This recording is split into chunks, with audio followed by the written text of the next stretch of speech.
Hello, everyone, and welcome to another episode of Justin the Food Entrepreneur Show. I'm Justin Bizzarro. I'm your host. That's Bizzarro. For anyone who's out there, you can find us on Instagram at Justin the Food Entrepreneurs. You can also find us at Justin Bizzarro or at Gorilla Brave. Gorilla Brave is our community for food and beverage entrepreneurs. Sorry guys, I'm going to be a little short of breath today. I'm feeling a little under the weather. It's very cold here in Denver as we record this, and the weather's been all over the board and everyone's getting the flu. So I'm trying to avoid it. So feeling a little under the weather, but taking lots of vitamin C. So bear with me, guys. Also, if you want to find us, you can find us on Spotify or wherever else you grow yourself through podcasts. So with that being said, I have a very special guest with us. Levi, how are you doing today? I'm doing great. Thank you for having me. You're very welcome. So I know you through Arete. We've been at numerous networking events together, as well as a few of the, for lack of a better term, the summits. Correct. So let's talk about you. Let's go all the way back to little Levi. Where'd you grow up? How'd you grow up? What led you to where you are now? And I'll just, we'll sort of ask questions as I have them. Absolutely. Yeah. So I grew up, I'm in Montana. So I grew up in eastern Montana. So it's super cold here as well right now. So looking out the window and we're getting a bunch of snow right now. So I feel your pain there. Yeah. So I grew up in eastern Montana in a oil community and grew up super competitive, a lot of sports. Wrestling in eastern Montana is huge. So I always joke, like, if you weren't good at wrestling, then you could try out for the basketball team from where I'm from. So I grew up not great in school. School never held my attention great. About the only thing that ever held my attention were sports. And then, in the late 80s, early 90s, when the oil field died, my family moved to Billings, Montana, and that's where I'm currently at now. So we're right in the central of Montana. Again, just, in Montana, not great at school. School never held my attention. So I dropped out of high school when I was 16, and then just immediately joined the workforce. Just started, doing construction jobs, anything I could find, and grew up. And I moved to Alaska when I was 18. I worked construction on an army base there in the most northern part of Alaska in Fairbanks. And that's kind of where I really got into the construction world. And I was there for about a year and a half. And, I don't hunt or fish or anything. We were talking a little bit earlier. I don't have a ton of hobbies like that. So I'm not a great person to live in Montana or Alaska. Yeah, I understand that. But it was a great experience. And then I moved back to Montana and got married. And my wife at the time was a school teacher, and they weren't hiring any teachers in Montana at the time. So her dad lived in Las Vegas. So we moved to Vegas for 2 years, and I got into property management in Las Vegas. I just started as a maintenance man, and I worked my way up, and they kind of saw a gift that I didn't even know I had. My gift was, connecting with people and sales. So they moved me into the management team. And then that's when I, really started learning my craft as a salesman. And we decided to have children. So we didn't really want to raise children in Las Vegas. So we moved back to Montana. And I immediately started working in property management here. And I have 3 boys, and got into property management, and that was great. And then I wanted to get into real estate sales. So I got my realtor's license, and I started a property management company. And I built that property management company, and we were managing 800 units. And then I exited that business, and then just went into sales full time. And I started working with a builder in town, and he's still a great friend of mine, and he's one of the bigger production builders. And I learned the process of building new homes. So, and it's kind of an art form in itself, learning how to manage and deal with the personality of all the subcontractors and materials and all that kind of fun scheduling stuff. So I did that for a few years and it worked out great. And I just always have this entrepreneurial push. So I went out and I started my very own spec house and started with one house. And the first year that I started my building company, we built 6 homes. And right now in Montana, we're in 3 different markets in Montana, and we're building, between 60 and 80 houses a year. Talk to me about the scaling here, a business like this, scalability. Like, how do you do that? Because going from 6 to 80, I think seems like a lot. Right. And my I've had my construction business we've been in business 12 years now. And so and it is a hard business to scale because there's such funding needed. It's not every house is, you're borrowing 300,000 to 500,000 on a low end. And so we're, starting with the one spec house, and I sold that. And then that was a huge, adrenaline boost. And then I'm like, oh gosh, I'm 6 months again from getting a paycheck. So, then I was selling real estate still. So that was funding, my life. So then you build one, then you build two, and then the bank kind of loosens up, and then I could do 2 spec houses. And then to get to the volume that I wanted, it kind of fit right into my wheelhouse of I needed to get pre-sales. And granted, you're right, like I'm 20, 26, 27 years old, and trying to learn the business, and not, back then there wasn't the YouTube, and Instagram where you can learn from other people nationally. So I just kind of had to learn it on my own. And, getting the pre-sales really helped me up the volume of the business, to where the first year I ended up closing 6 houses, and then the next year 10. And then, then the bank gives you a little more leeway, and then you're able to just kind of keep building on that. And then keeping those pre-sales up was really the key for scaling this business. Let's go back to drive, independence, just who you are. Obviously, early on, you sort of go to Alaska, you go to Las Vegas. Let's talk about mentality, fitting into the world. Sort of, you obviously end up back in Montana. So just talk to me about who you are during those stages of life. Like, what's going on there? Well, that's a great question, Justin, because I think that right now with the Instagram world, everyone's seeing how this glamorous, really glorifying being an entrepreneur, where I think the people that are entrepreneurs are just, they're just born with it. I think like certain people just have it, to where when I said I was never good at school, I'm just never good at things that don't hold my attention.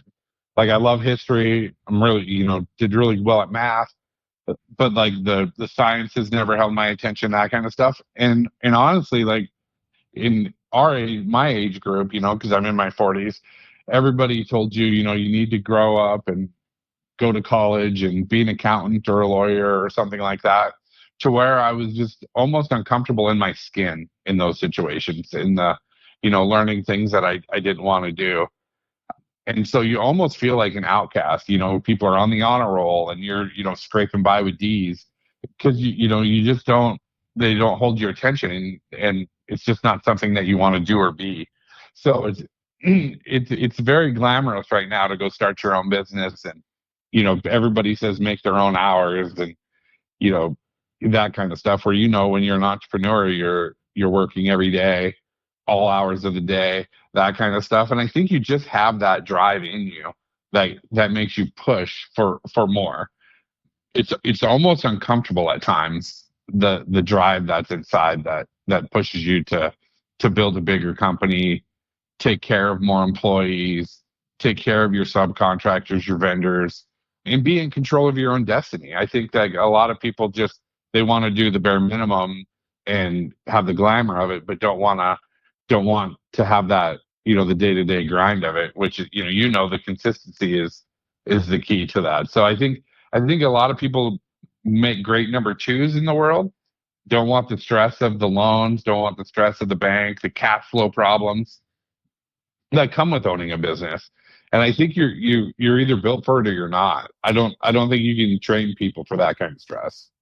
No, I don't think so either. And I think some of it can be conditioned in with life, but that conditioning of life means taking the risk in the first place that leads to the failures or the outcomes that we learn from to grow, to almost get the sort of what I'll call the callus, to be able to keep going, to be able to have the hit the bottom and almost bounce back right away on purpose, knowing that that is a possibility, knowing that we have our ups and downs as entrepreneurs for sure. One of the reasons I definitely like what we're talking about here is because anyone that's in the food world that's looking to franchise, construction is very similar to building a franchise system. I don't know why, but there's a lot of similarities there because of the amount of moving pieces, the time, the investment, the needing to build a building and then operate it or sell it. There's a lot of similarities there. The amount of pieces, the number of screws, the equipment, some of them are set up in very similar ways, just like building houses. If you're in the massive of building houses where, maybe you're in a neighborhood and there's 12 different designs to pick from, that's being generous. But exactly. Yeah. And I love the fact that it took me 10 years to get to, 80 houses a year. Because, when you talked about building up that callus, when I first started, when I had $800,000 in loans, that seemed like a lot. So you're right. You build up that tolerance and then you build up your systems as a company to where what worked with 8 houses isn't going to work with 80 houses.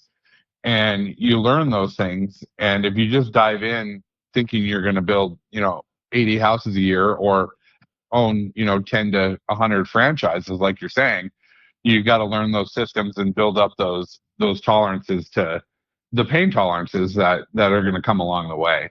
So I think there is a lot of similarities in that business. Yeah, and I'm going to attach it even further because I've talked a lot with you over the years about what you do, and there's just so many things. Talk to me about building the subcontractors you need to build the houses, the relationships, the vendors, the suppliers, because as you start building and now you're up to 80 houses, you're talking a lot more supplies than when you were building 2, right? So there's a lot more coordination, but that takes building relationships, something I believe that you're very good at. Talk to me about that. Absolutely. And I think that's a skill that is undervalued. Is we treat our vendors and our subcontractors like they're part of the family. We cherish and nurture those relationships from the very beginning, because some grow with you, some fall by the wayside. Some contractors are built for 2 to 10 houses, and then when you expand, they're not expanding with you, which is great. They're happy in their little world, and there's seasons for every relationship. So like a local lumber yard can keep up with us for 20 to 30 houses, but then you need more suppliers, more of those relationships, and treating those relationships like their customers is super, super important. Like we have at least 2 contractor vendor parties every year. We do a big pie party at Thanksgiving for all our clients, and all those vendors, all those contractors are all invited to those things because they're so important to our process and taking care of those clients long term. And we've had some go by the wayside because their customer service didn't fit our core values. And those, you kind of, it's an ebb and flow that you learn their personalities, their employees, and their billing, right? Sometimes you got to teach them. A lot of these guys are tool belt guys. They're great at going, our plumber is great at doing the work. He might not be great at billing. I shouldn't use that example because my plumber is great at billing, but like a trim guy might not be the best at billing. Where we want to get you paid right away. We want to make sure your insurance is in place. We want to make sure you're building your business and growing right with us. Yeah, I'm going to ask about the core values, but I'm going to highlight something, and then if you want to comment on it, we can do that, and then you can answer the Yeah. question. But I think one of the things that is very important. I don't know how to say this because you want to always work with the best in vendors and relationships. I do believe matching core values is an important thing to any relationship, vendors especially.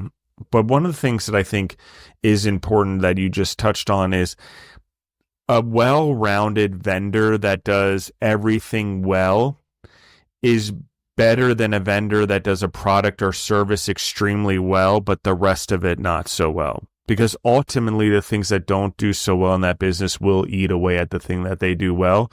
And as someone who had businesses 24, 25 years, you do see that. The businesses that you give a break to, or you're like, yeah, maybe it's not as bad as I think, I can just ignore that. The things you're ignoring will eat away at the things you like. That's the nature of businesses, especially if there isn't a culture and a growth mindset to fix problems like that in an organization. Talk to me about. I agree. Go ahead. I agree 100%. And a lot of times, like we'll help our subcontractors with their billing. We'll help them, structure their business, because that's what we're when we're part of these groups, we're constantly learning about business and how to structure. So it's been fun for me to help a lot of these companies grow their businesses with their billing, their accounting, their insurance, everything. Some will take our help, some won't, and those companies that don't grow with us, and you have to nurture those relationships. And I bet you 90% of them appreciate the help, because we just have knowledge that they don't.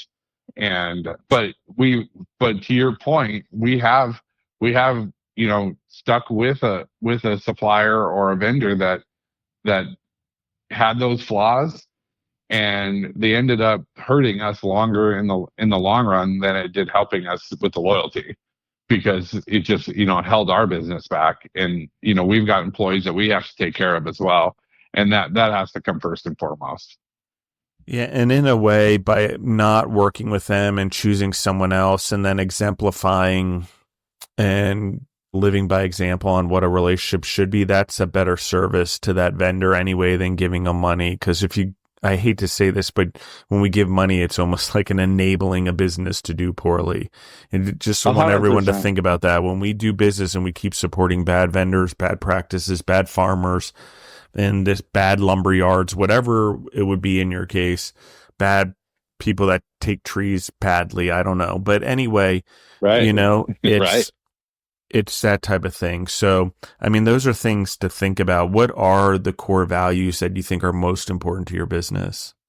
First and foremost, putting the customer first is our big core value. And one of our core values is treating our vendors and suppliers like family, and our employees. And one of our big core values is education. We want to keep educating everybody in our ecosystem, from reading books to joining groups to, we don't want to stay status quo. We want to keep growing and learning, because the Levites that started a business 12 years ago is definitely not the same person that I am now. And that's because I'm constantly trying to learn, this thirst for learning and growing. And to that subcontractor point, if they're not growing and learning with us, and we're such a small community and we have these relationships, that sometimes it is hard to break away from those people. But if they're not following the core value of customer service, if we have a leaky pipe and we don't go take care of that customer, then it leaves a bad taste in the customer's mind. And if I can't trust that my subcontractor is going to go take care of that issue, then we have to part ways. And that sometimes can be very painful, because like I've known a lot of these guys since high school. Like our foundation crew, I grew up with these guys. We play softball together. We've known each other for a long time, and I know they have families and employees that they have to take care of. But as a company, if they're not following our core values, then that's when we part ways with them. Like, let's talk about employees on specifically then. So you have core values. We talked about vendors. We talked about suppliers. Let's talk about recruiting employees, recruiting the right people to work with these suppliers, because you do have subcontractors. That is the nature of the construction business. So there is a lot of relationship based business there. So you have a lot of integration and making sure the employees or your team members carry out these core values in the same way that you envision it. How do you recruit for that? How do you train for that? Boy, this is probably one of the hardest things that I do is dealing with recruiting, because I always want to think the best of everybody. And I swear everybody that I've ever interviewed says that they're really detail oriented and, customer service driven, and then their organization system is, sticky notes. So that is something that I struggle with. The best part about like the guys that do the work on the houses, they all, they come highly recommended. We get the references. I go look at their work. The office staff is always hard to interview and pick the right people for. We have had some turnover, just like everybody. But I think everybody that we interview is good to the core and want to do the right thing. I just think, sometimes it's hard for people to follow through with what they say. Like right now, the big thing with our subs is, people come in saying, we can do this many amount of projects and we can handle this much work. And everybody talks this big game. I grew up, trying to understate what I was going to do, let my actions for what, how our business is going to grow, not just lip service. So honestly, like recruiting talent is probably one of the hardest things we do, as I'm sure it is with your business. Yeah, I mean, in all businesses, I think finding the quality individuals, I mean, we're all fighting for the best of the best, right? If we're really care about our business and to grow our business and whatever. So I think, and we're a family business. My yeah. sister works with us, which is great because we can yell at each other and then be like, "Hey, where are we having lunch?" Right? There's no feelings involved in that. And then one of my best friend's wife is our office manager, and she's fantastic. And keeping it close in a family business has been really what's worked best for us with office staff, and then just cultivating those relationships with our subcontractors, and making sure that they know that we have their best interests at heart long term. It doesn't always come down to the lowest bid. It comes down to the customer service and that core value. The growth of the company, managing cash flow, being able to grow slowly, not jump at every opportunity, make sure you're thinking strategically. Talk to me about that, the discipline involved, not to over expand yourself, to bite off chunks at a time. We talked a little bit about it. You touched upon it a little, but I think it's an important discipline.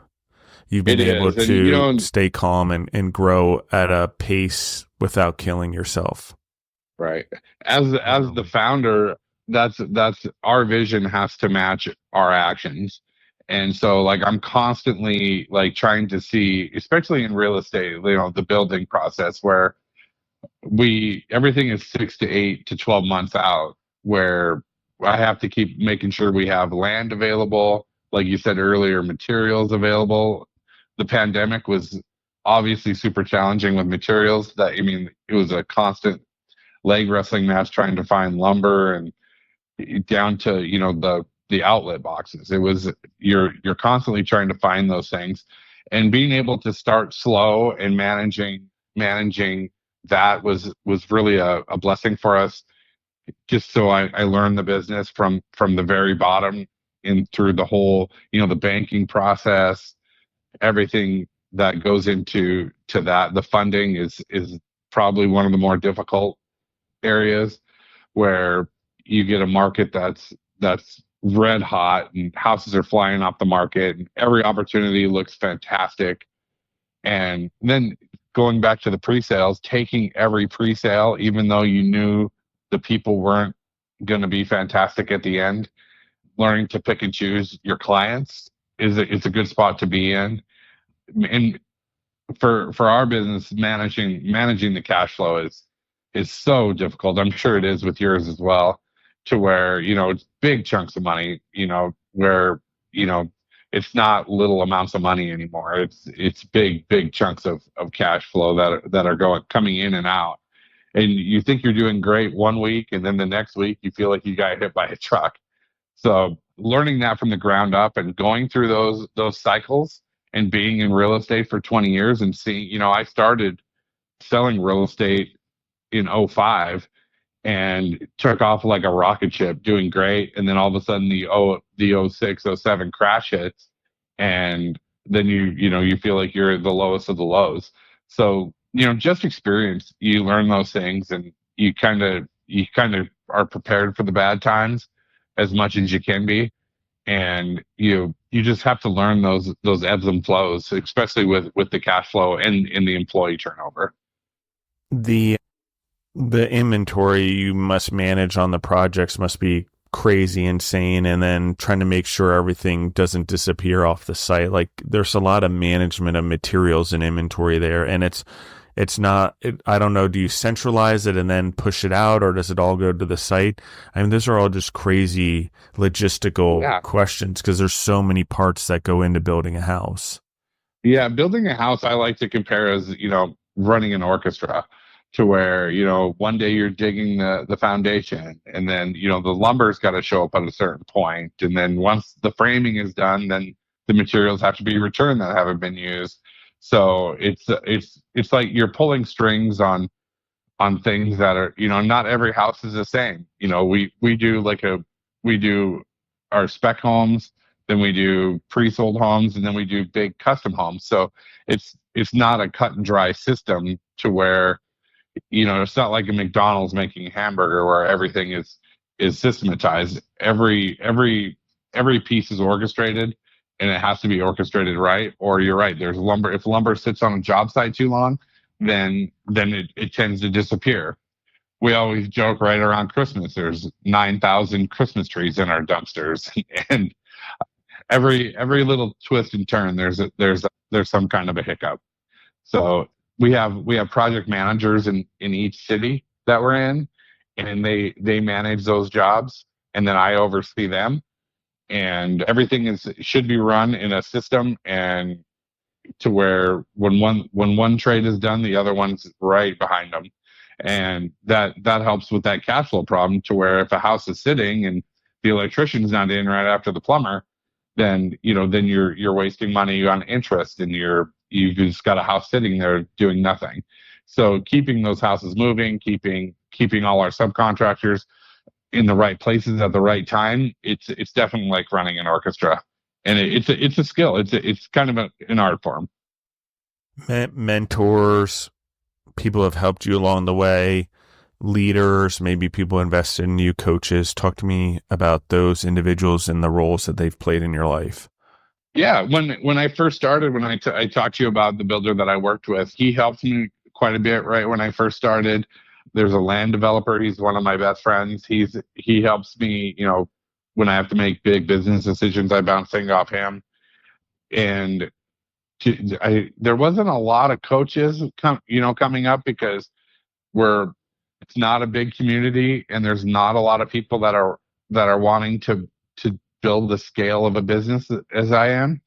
A big builder in Montana builds 10 to 20 houses a year. And for me, I had to look nationally to other bigger builders, bigger stuff, like, developers that are doing the things that I want to do, and kind of mimic them and study what they're doing. So I didn't have a lot of coaching when I started. I always kind of jump and figure it out as I go. And being a student is a big part of that. Learning and pushing through that is a huge part of it. Yeah, I agree with you. Discipline, obedience, things like that. Talk to me about staying active in it. Because there is a discipline every day that you have to be in. You're not only having to be present in today because you're building today, but you're also having to think about those 8 months down the road. We talked about constantly playing what I would call a leapfrog game. Grounded, motivated, obedient, disciplined in the day, getting up every day, because it is hard as entrepreneurs. I think a lot of individuals in the corporate world, when, I'll just not feeling well, I'm going to take a day off, we don't really get those same options. So talk to me about all of that. And I think this is where part of that not being great at school and, being labeled ADD has kind of been one of my strengths in life, where I can bounce from task to task and problem to problem like if I'm in the middle of something and a catastrophe happens, I'm able to pivot and make those changes, where I think if you're too structured in your day to day as an entrepreneur, you just can't be. You have to be able to pivot and make those changes. The discipline of getting up every day is a huge strong point for me, because that's just every day I wake up and I hammer my to-do list. And if I'm not working towards that goal, then I feel like that big hole in my body's missing. You have to keep that discipline of going hard all the time. And I do sometimes envy the person that works the 9 to 5 and gets to go home and shut it off. But again, that's just not who I am, and I've kind of come to terms with that and been able to get more comfortable with that. And it's okay to feel like that, where if you're not able to keep pushing and go through the hard times, then you'll just never make it in the entrepreneur world.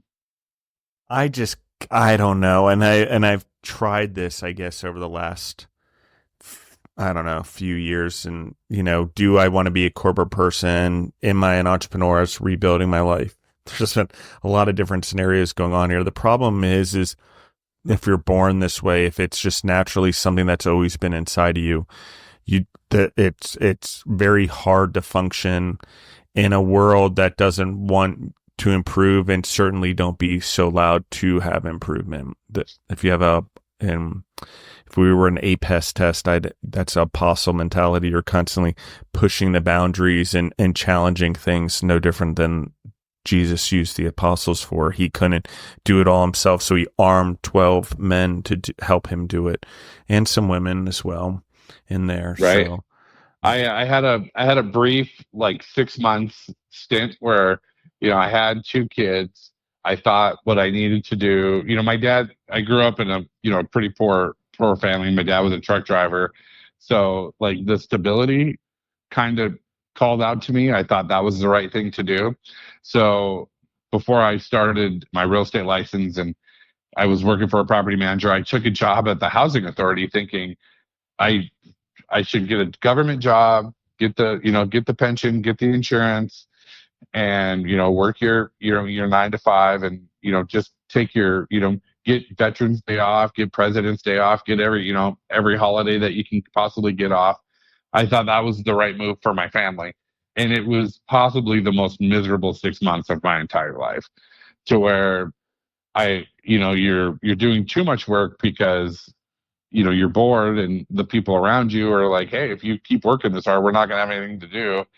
And everyone's miserable. And it was probably the most miserable I've ever been in my life. I just wanted to bang my head against the wall, because I knew I was meant to do more, and there was just this gap in my soul that needed to be filled with pushing for more in my family, and just to do something bigger. I'm gonna compare this in a way. It's so crazy to me. We start on a tricycle and we end on a tricycle. I want everyone to think about that just in life in general. Why a tricycle? We can't fall over. You can sit on it. It's a motion. We can get distracted as babies and nothing really bad happens to us. But eventually we want to graduate to training wheels and a bike and be on 2 wheels, okay? So one of the questions when everyone's like, how do I know if I'm an entrepreneur? An entrepreneur is you're on the 2-wheel bike and you're in the corporate world and the bike is stopped and you're trying to figure out how to keep your balance. Ever been on a bicycle, the 2-wheel bicycle, so 2 wheels, and it's not moving, and try to keep your balance? That's what it's like to be an entrepreneur in the corporate world. For some reason, the pace, the slowness, the way life moves, we become out of balance in that. How do you know you're an entrepreneur? And do I find balance with speed? Now, with too much speed, I can get out of control. So the analogy works if everyone understands what I'm saying. But, a lot of people end up, getting on the bicycle for a few number of years. Then life gets comfortable and I don't really have to work so hard. So I'll go back to the tricycle. I don't need to even work on trying to keep my balance. I've got the world around me keeping my balance for me, or my corporation keeping the balance for me. Because realistically, the difference between an entrepreneur and the corporate world is we have to put food on our own table or on others' table. And it's not like, the business starts doing well, everyone's okay. No, it's constant changing the trends, constant economic pressures, constant different changes in the banks, constant HR law issues or changes, constantly crazy, weird regulations and whatever person's mind that they think is great for the industry that puts you upside down, right? Right. And I love that analogy. And the first thing that popped in my head is being an entrepreneur is like being on a unicycle that keeps getting a flat tire. Like you're going and you're out of control, and then you got to stop and fix what's happening next. Yeah, it is. It's 100% that. That's a great analogy. So talk to me about balance. What does a normal day in your life look like now that you have all this going on? What did it look like before when you first started? I think that's a good question. And as you've gained skills as an entrepreneur, what does it look like now? You're very good at this. I watch you online. I obviously talk to you. This is one of your superpowers, in my opinion. Yeah. When I first started, I was just kind of out of control, working, 12, 16 hours a day. But I was also, to pay the bills, I was also working, at UPS at 4:00 in the morning and then painting houses at night, to pay the mortgage and make sure everything was taken care of. So I was, 2 lunch meetings a day, 2 coffee meetings, getting in front of as many people as I possibly could, open houses every weekend. And as you grow in your business, you're able to learn how to prioritize and attack, the most pressing problems. So like right now, 20 years into business, people are always saying, you make it look so easy. That it's a muscle. If you don't work that muscle out, it never grows. But if you're constantly every day doing that, then you learn how to prioritize and take the tasks that need to be handled at that moment, and then work through your day like that. So it's definitely a skill that's learned. And since I started the Arate Syndicate with you, like I've learned, I've really prioritized my health and fitness. So every morning, a typical day for me is that my wife and I work out at 5 or 6 o'clock in the morning. I built a headquarters where I just go straight to work. I shower there and jump right into my day. So I'm working by 7 or 8 in the morning. You work all day. I'm in different markets. So some days I'm traveling. I'm coaching people. So, taking those phone calls and texts, and I'm usually home by, between 4 and 6 o'clock. My son wrestles. So I've always prioritized my family. My older son wrestled, played football, baseball. So I always prioritize those things. I always say everyone's got the same amount of time. If you just prioritize your time, everyone's got enough time in the day. I'm never the guy that, if you ask me how I'm doing, I'm never going to say, I'm so busy. Because first off, nobody really cares. And secondly, we all have the same problems. We all have the same stuff. If you're able to take care of the most pressing issue, move to the next, and move with purpose. I think a lot of us waste a lot of time. It's something that I've really had to get rid of, is that wasted time during the day, where we're wasting time with meaningless conversations and killing time watching TV, all of those kind of things. I'm cutting. I've always been cutting those things out of my life, and trying to prioritize what's most important, which is obviously your family. I think a lot of people think when you start a business, you have to work 15 hours a day. I think if you do that, then you run through relationships, and then you're not spending time with your kids, which is the most important thing. Yeah, I think that one of the funny things we do as humans is, and I just wrote a post about this, but it's for everyone else. It's like the first post I wrote on Instagram in like 9 months because I went through that thing of silence. Maybe it was 8 months. But the whole thing that I want to point out is we need to do less. We're so busy doing things to stay busy, to be busy, that we don't actually serve our businesses. We don't serve our families. And we certainly, those who believe in God, we certainly don't serve God. And so, like, that thing that you said is a very important thing. There's a lot of things we fill our days with, or excuses, or things we put on things that are not really important things, or not really things that are going to add to the longevity, the legacy, or the livelihood of our lives, the joy, interestingly, in the long Absolutely. run. I'm going to say this real quick because I think this is a good segue, because I've been thinking about this for the last 50-ish hours, to be why numbers work in my head and exact things like that. I'm just very good at them. But 50 hours, this came to me ago, and it's because of Facebook and friends and things like that. And successful real estate guy, successful farmer, everything in the world, kids, grandkids, beautiful, everything's going on.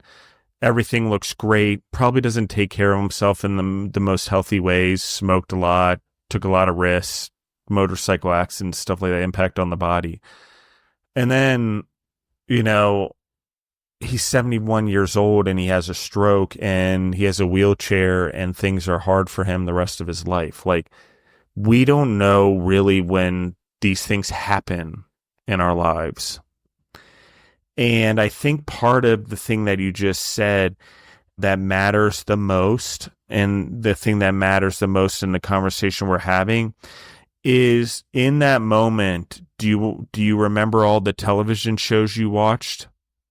All the episodes you crammed in? I don't know. I mean, I certainly think you're better off going to eat. I think there's other ways to sit around and do things that are more beneficial and in community and fellowship. Do I think there's individuality and soothing and TV and having moments to ourselves? Sure, I do.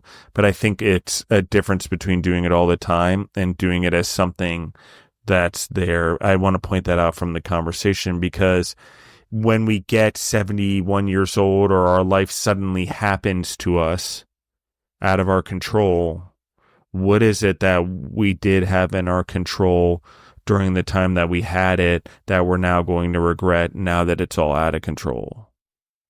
Because life is out of control, and that's, go on. Oh no, I was just going to say, if you're not there for the important parts of your life, the meaningful things, then there's no reason. My main reason for starting businesses and working as hard as I do is to take care of my family. So if I'm missing doctor's appointments and the things that are important, then it's all kind of a waste. If you're doing it for them, then and if you're not there for them presently, personally, then I think it's kind of almost a selfish move. Then if you're not there for those big moments. And if you're so busy in your business, like I'm scaling, hiring employees to take care of part of the business, because if you're a one-man show or a one-woman show and you're not able to be there for your family, you're buying a job. You're not starting a business. You're almost doing it selfishly then, not to take care of your family. Yeah, I agree with that. Let's talk about lessons learned throughout your journey, some of the things you've learned the most, some things that have taught you the most, or things you wish you knew then that you know now, things like that, as well as anything specific to the construction industry or the real estate business that you think that it would be valuable just in general, because I think it is such a unique industry. And so let's sort of talk about all of those, the lessons learned and things like that. Boy, there's lots of lessons, and you learn those the hard way. You never learn good lessons when things are great. One of the biggest ones is firing quickly. If somebody's in your organization and we kind of touched on this earlier, if you're stringing them along because they do 60% of the things right, 70% of the things right, and that 30% will drag will be a cancer in your organization. And I've held on to employees way too long just because of the friendships and they've got families to take care of, but the organization as a whole has to be the priority because there's more than one person that is taken care of. The keep yourself, especially in the construction business and the real estate business, if you don't have an eye on the markets and what's driving the markets, if you're not educating yourself on interest rates, what's making the interest rate move, what drives that, then you're not a professional. You have to know what drives your market, what drives buyers, what makes your market tick. And I think my biggest lesson is we have to have fun while we do it. If you show up every day and you're miserable, it's not worth doing. If you're not laughing, having a good time with your employees, your subs, with your clients, I find like I'm just in a better mood. I'm a better dad. I'm a better everything if I'm just having fun. Like this is not supposed to be. We shouldn't be having heart attacks just because we're entrepreneurs. It's going to be stressful, but you have to have a great time while you're doing it. Is one of the biggest lessons I've learned. Yeah, this is such a big topic. Oh, wow. I mean, talk to me about self-reflection because it's big part of what you just said. How do you self-reflect? How do you practice it? How do you look back on both your businesses, what I would call do an autopsy on things, good or bad? How do you create that feedback loop with your employees and your vendors as well to even do the autopsy? That's this one part. And then the second part of that will be just reflection personally. But let's talk about it from a business standpoint, because in construction, there's so many moving pieces that there's so many things that do and can, what I would say, go wrong. But it's not necessarily wrong. It's just when you're in the amount of complications, it can be like mass producing food. You just expect certain things to go wrong and you always have contingency plans. But talk to me about the reflection and all that. Go ahead. Yeah, that's a great question because what's really great about the construction home building process is there is an end date. There's a start and there's an end. And at the very end of a project, I can go back with my team and we can look at the date that we started and we can look at the date that we ended. Did we finish before we promised it would be finished? Did we finish afterwards?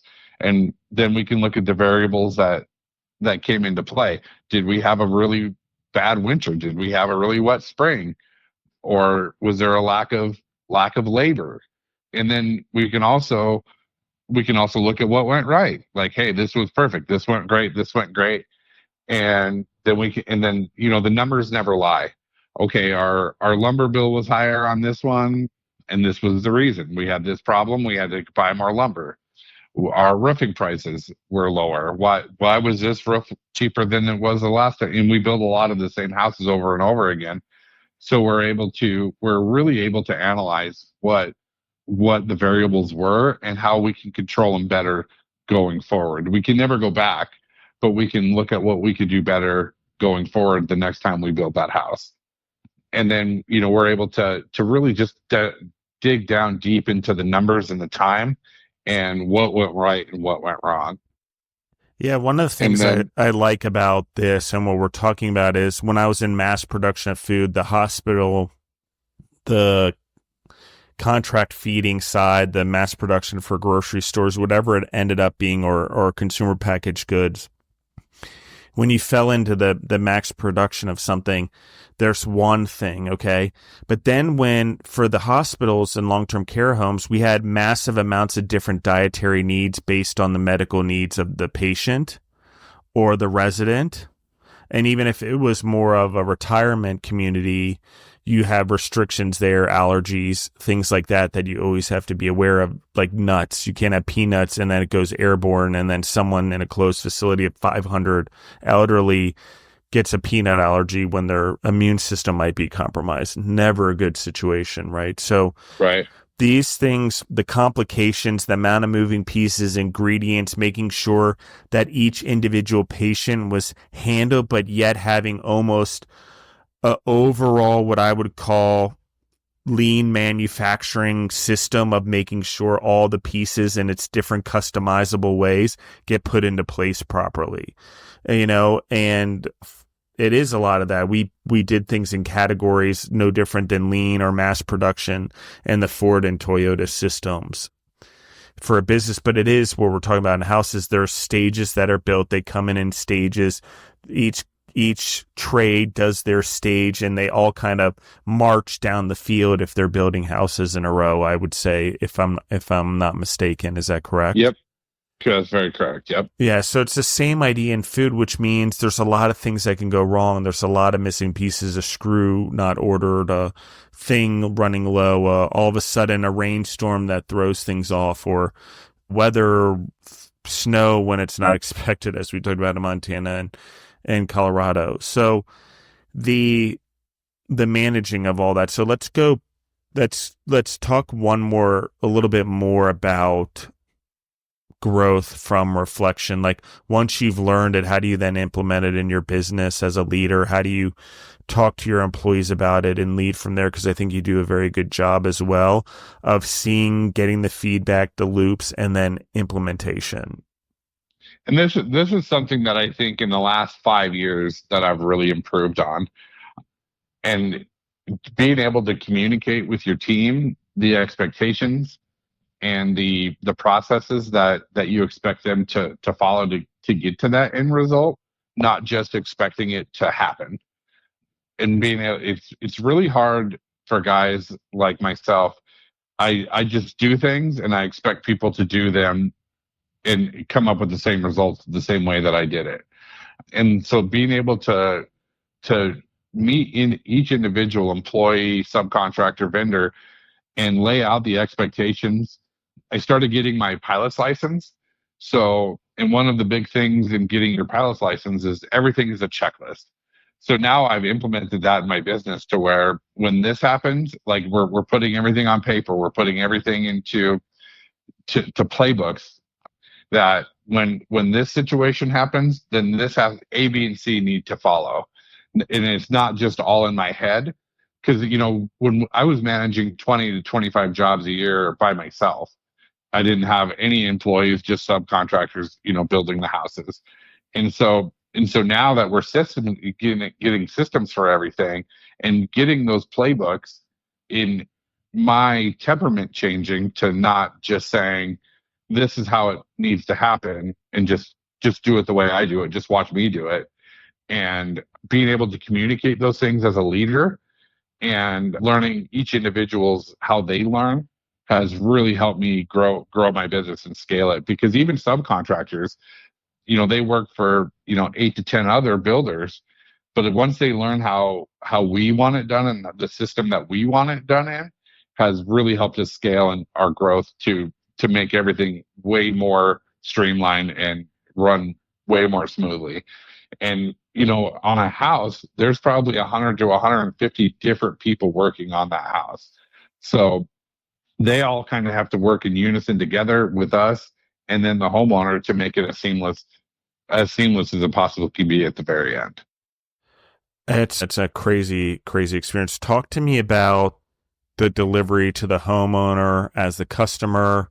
Like, you're talking about a crazy, weird relationship, because it's not like they're coming in and buying a hamburger, and it's in the hotels, you have your customers 24/7. They live in the rooms, but it's still temporary. With a home, and they're buying something that they're investing a boatload of money in. I think a lot of people would view it as, oh, it's a one-time thing. I'll never have to deal with them again. But I think if you're building homes, you want them to, as you upgrade, you want them to be on the ride with you, upgrading homes as you upgrade your business and the homes your business offers. I think there's a focus there. But talk to me about that relationship with the homeowner, because you're delivering something so final and so expensive. It's for a lot of people, it's the biggest purchase that they'll ever make.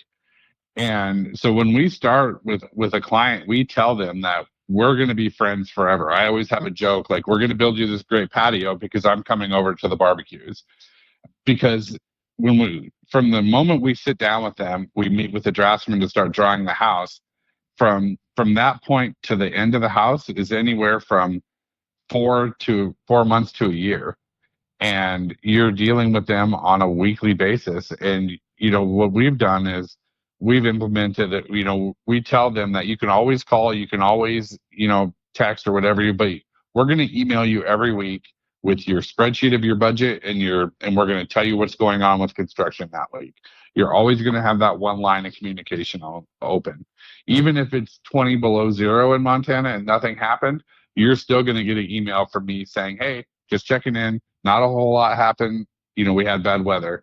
The communication with the homeowner is by far the biggest thing. And then we're picking out cabinets, we're picking out floor, and then, we're doing weekly walkthroughs with them so they can see the progress of the house. And then at the delivery, we've got a system where they show up to the final walkthrough and there's a welcome basket, there's a warranty package.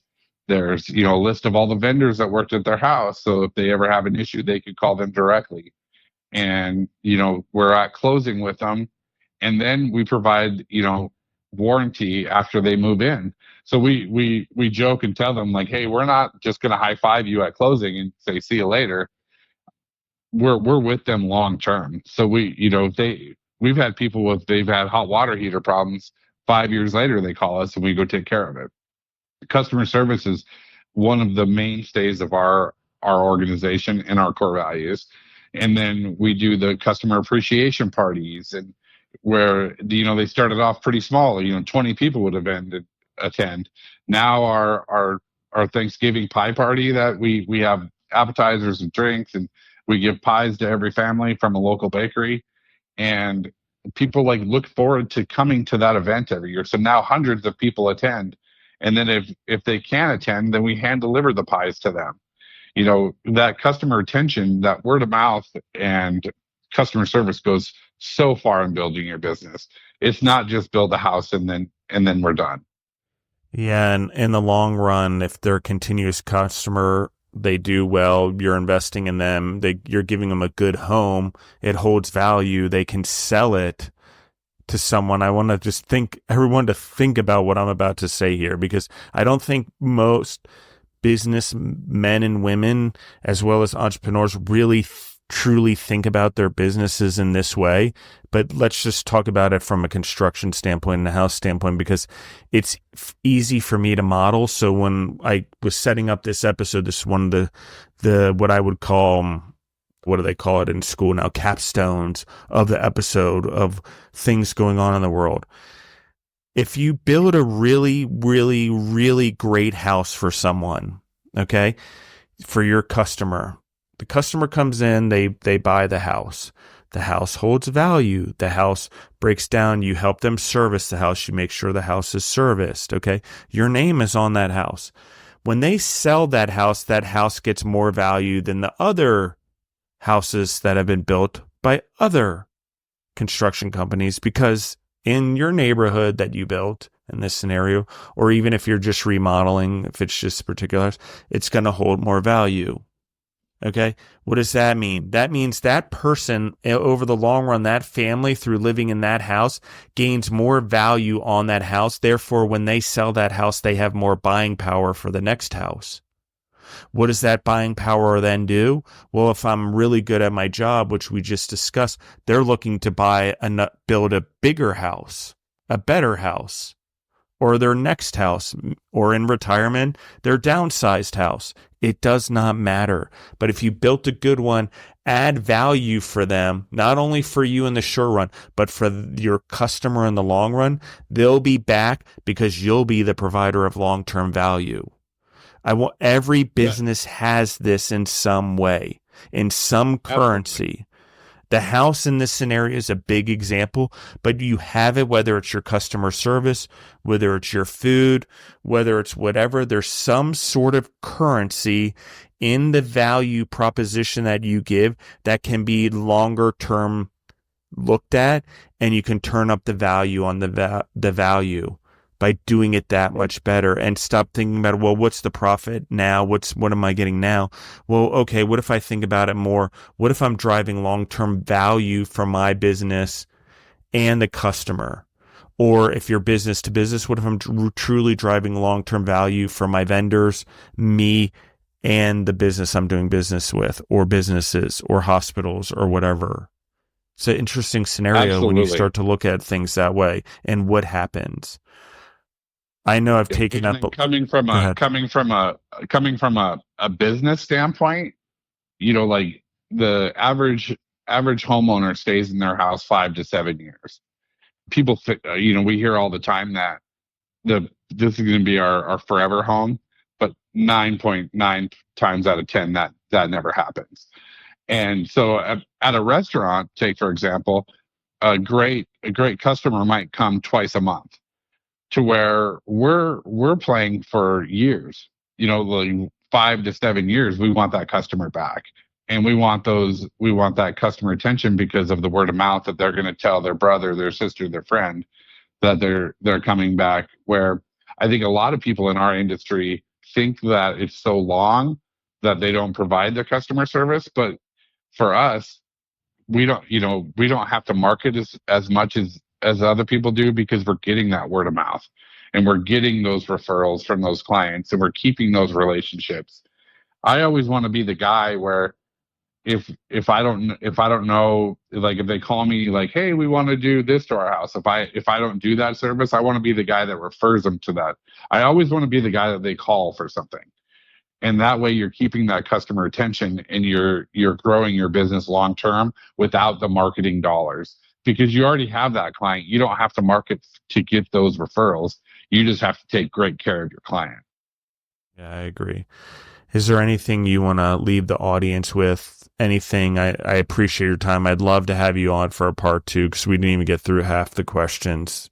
Yeah, my biggest thing that I met you through the RHA Syndicate, and my Latin Nanny Priscilla have been such a big influence on my business and my life, that I would recommend that everybody in some sort of way go do some self-development. Keep growing your personal self, and your business will follow. And then you'll make great relationships. You'll meet great people, and you'll be able to, because I'm in Montana, where there's not a lot of entrepreneurs that want to push as hard as we do. So you need to expand your circle, expand your sphere of influence, and you'll grow personally and professionally. I agree 100%. Exactly with that statement. And I appreciate your time, and thank you for jumping on. And, it's one of those things, God works in fellowship for me. And that's an example right here. I told you all this sort of things I've learned by just being around Levi and watching him and the things that he's good at. I picked that up because I listened. I picked that up because I watch. I'm not always trying to be so vocal, even though everyone sees a lot of that because I talk on the podcast or in my social media or the marketing, that it's an outward thing. I do much less talking than I do listening, even though I'm on the podcast all the time. You guys hear me talking all the time. And even in my relationships, it's a very important thing to learn from others and to see what their qualities are and the great things that they're doing and learn from that. So thank you everyone for listening in. I love you guys. Please continue to subscribe, listen, like, and share the episodes. And we're out.